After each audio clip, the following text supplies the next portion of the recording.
gente já traz aqui de novo Alex Agostini para nossa conversa. Desculpa, Alex, pela interrupção. Queria aproveitar já esse gancho. Acabamos de ouvir, então, o discurso de Liz Truss falando sobre essa crise no Reino Unido. Queria fazer um paralelo com o que a gente está vendo no resto do mundo, também no Brasil, como essa crise está afetando o mundo todo e está deixando os mercados voláteis, inclusive levando aí a saída da primeira-ministra do Reino Unido. Olha, Priscila, acho que a parte principal é que nós estamos vivendo um problema econômico e que isso pode contaminar o ambiente financeiro.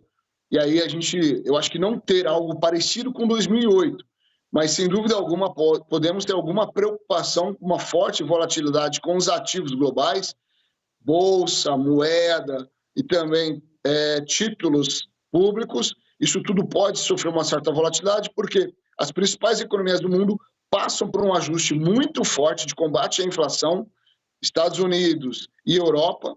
No caso do Reino Unido, uma situação ainda um pouco mais grave, porque não se consegue ter um plano econômico para conseguir controlar a situação. Lá, a energia e combustíveis subiram de forma muito, muito forte, né? Mais quase 100% aí nos últimos meses. Então, é uma situação que vai impactar o mercado, porque a gente sabe que isso afeta toda a capacidade de produção na Europa. Algumas empresas na Alemanha já anunciaram redução da produção. Então, os mercados de olho nessa situação e toda hora um premier na Inglaterra decidindo, né, pela sua saída, isso mexe com as expectativas futuras, isso traz um cenário um pouco mais negativo do que o próprio ambiente econômico já traz, já carrega, né? Oi, Alex, Thaís falando aqui do seu lado, aqui no telão. Alex, o Bank of America publicou nesses últimos dias um relatório trazendo uma leitura interessante, mostrando que a percepção de risco, você é economista de uma agência de risco, da Austin Ratings, que a percepção de risco sobre o mundo corporativo, ela tem uma conotação muito mais positiva, mesmo diante desse cenário econômico tão desafiador para os países desenvolvidos. O mundo corporativo que é representado por essas grandes empresas, mesmo aqui no Brasil, as notas, a classificação de risco das agências de risco, o caso da Austin também, acabam tendo hoje uma perspectiva muito mais positiva para o desempenho dessas empresas. O porquê dessa leitura mais positiva das empresas, mesmo diante dessa situação mais de desafio para a economia internacional? Bom dia, Thaís. Bom, Thaís, a análise feita pelo Bank of America era uma análise mais global de operações corporativas no mundo afora, né? Aqui internamente no Brasil, no que nós acompanhamos mais de perto, na Austin, nós temos 500 avaliações ativas e nós fazemos um acompanhamento trimestralmente. A cada trimestre, quando ele é fechado, nós fazemos uma revisão de todos os rates já concedidos. O que nós observamos que, no Brasil, os níveis de garantia naturalmente são maiores do que nos demais países desenvolvidos. Aqui o Brasil segue um nível de regra muito mais rígido, até por conta das crises sofridas na década de 80 e início da década de 90. Mas o que aconteceu depois da crise nos Estados Unidos, a crise hipotecária de 2008, foi que as instituições exigiram um nível maior de garantia para essas operações.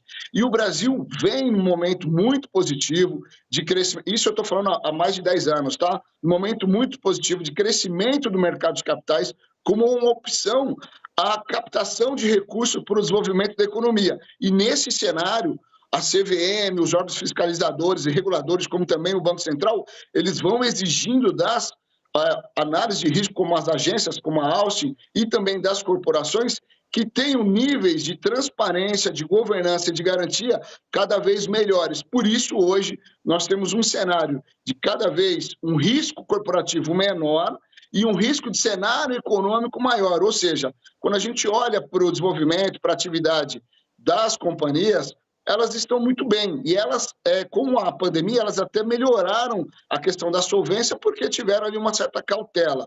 Agora, é claro que daqui para frente, o risco do cenário econômico desacelerar tem que ser incorporado nas análises para saber se todas as garantias concedidas estão suficientes para esse novo cenário. E nós estamos acompanhando isso. Alex, queria colocar também na nossa discussão aqui o movimento da Bolsa nos últimos dias, né? A gente ia falar sobre isso, veio o discurso da Liz Truss, a gente teve que interromper, mas queria retornar a esse assunto.